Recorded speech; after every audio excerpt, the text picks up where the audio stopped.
Hey, what's up? It's Nicole. Hey, it's Tonya. This is the Nicole and Tonya Show. Ho, ho, holy bat bells! It's the holiday extravaganza! In this episode, we're talking favorite holiday traditions, holiday stories, what we've been grateful for in 2016, and there may be an appearance from Santa himself. Nicole and Tonya's Noel traditions. I love this time of year because the rest of the year is always so dedicated towards, things that you have to do, whether it's work or business or whatever. But this time of year is really focused on family and friends and seeing each other and spending time and being festive and celebrating.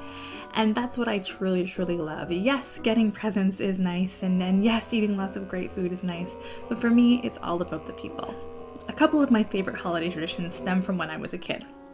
One is on Christmas Eve, we would go to the Christmas Eve service with my mom, and then we would always come home and she would always make us hot chocolate, and we would put tiny little marshmallows in it, and we would drink hot chocolate on Christmas Eve together, my mom and my brothers. It was always something that to me that always signals Christmas Eve is drinking hot chocolate with little tiny marshmallows.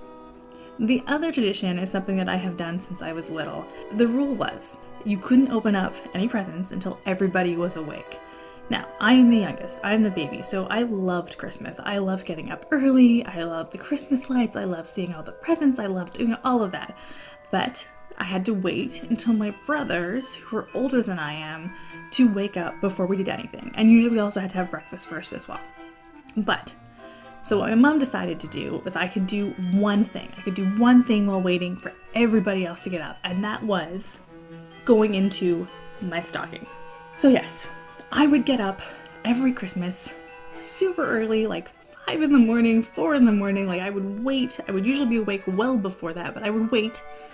So that was always like, okay, this is kind of morning. Sometimes people do get up at 5 in the morning, and I could do my stocking. So I was always allowed to do that. So I always had my stocking totally open by the time everybody else got up, because my stupid brothers would always sleep in like 10, but I at least could do my stocking first thing.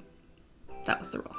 So favorite holiday traditions. The first one only happened a couple years in a row, and I was really, really small. I don't know if it can be considered tradition since it doesn't happen every year, but it's still something really special to me. I went over to my grandma's house, and we baked gingerbread cookies together. And I was actually talking to her about it not too long ago, and she was surprised I even remembered because it was so small. But it's something I think about often, and it was just such a really good time, and such a really good time. Does that make sense? I think it does. I'm having a hard time talking today. I'm sorry. I'm just so excited about Christmas! Okay, so my second favorite holiday tradition is baking Christmas cookies with my Aunt Kathleen, and my cousin Caitlin and I would go over to her house every year. We'd spend the night, we listen to the Beach Boys holiday album, we make up routines, and we make tons of holiday cookies, and like Christmas balls, and the little peanut butter ones with the chocolate kiss, the thumbprint cookies, and you put the chocolate kissin', isn't that the same one? I think so.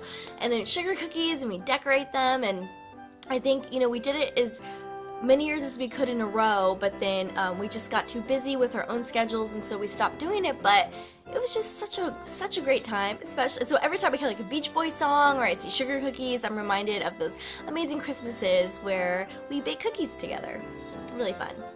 Ho, ho, ho! Ho, ho, ho! Alright, Christmas story time. Go! Okay, so when I was about 4 or 5 years old, I was sleeping, I got up in the middle of the night, it was Christmas Eve, and I snuck out into the living room. And lo and behold, who do I see? Santa Claus. Yes, Mr. Claus himself, putting Christmas presents underneath the tree. And of course, he's the all-knowing Santa Claus that he is. He knew I was there, he turned around, he saw me, didn't get freaked out. He just went, shh.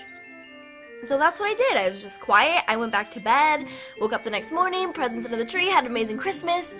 And then years later when I got older, I remember hearing about that a lot of times, parents kind of become Santa Claus for their kids and put presents under the tree. And I was totally shocked. I was like, okay, but I saw Santa when I was like 4 or 5 years old. Like, I saw him in my house putting presents under the tree.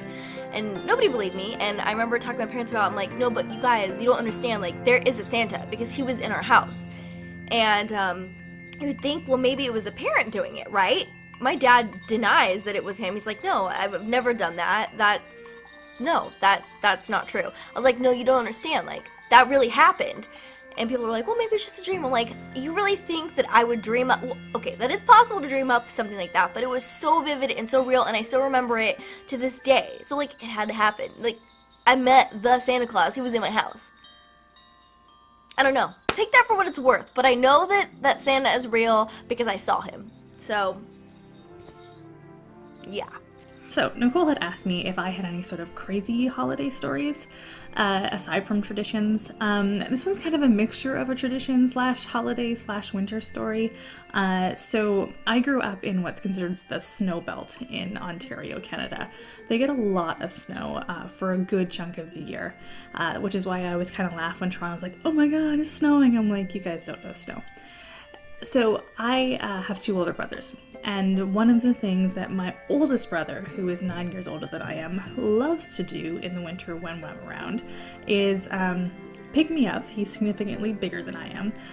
Pick me up and literally take me and throw me into a snowbank, completely just like in my indoor clothes. Like, this is just literally, he picks me up from inside the house, takes me outside, and throws me in the snow. It is an odd tradition. I joke about how I'm a scrapper. It's because I've had to, fight off those sort of things. I'm never successful, but I try, gosh darn it, I try to stop being thrown in a snowbank outside of my house. I try. So that's one of my crazy holiday stories. It's a weird tradition / holiday story where my brother literally tosses me into a snowbank every year. If I let him, which generally I do because he will overpower me. 2016 has been a bit of a rough year for a lot of people, Nicole and I included, so we thought it would be nice to focus on what we're grateful for in 2016. The biggest thing that I am grateful for this year is really my friends and family. It has been a rough year, and you can't get through rough patches without having the people that love you, help you, and support you. So people like my husband Jeff, who has seen me go through my best and my worst this year. Nicole, who has supported me through so many things. I am so grateful for you, my friend. I cannot wait to do more episodes with you and hopefully see you again in person soon.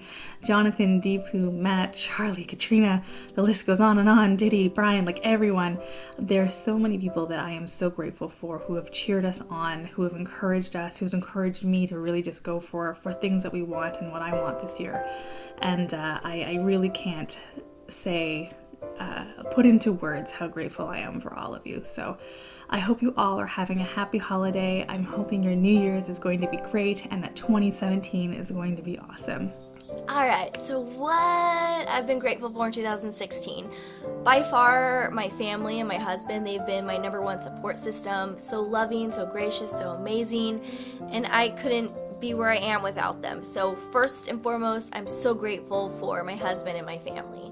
And I also have to be grateful for Tonya and all my friends who are so supportive.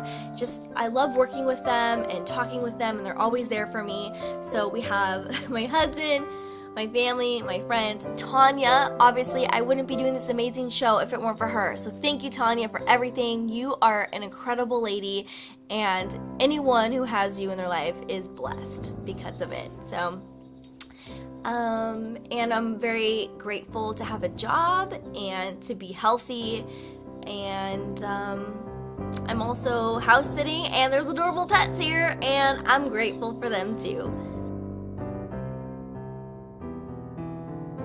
I hope you enjoyed this episode of the Nicole and Tonya Show.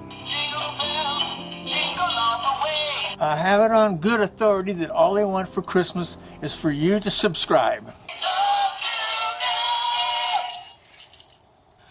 Are we done yet, Nicole? Yeah, we're good. Okay, Dad, thanks. Good. Tune in next episode for a crackling good time.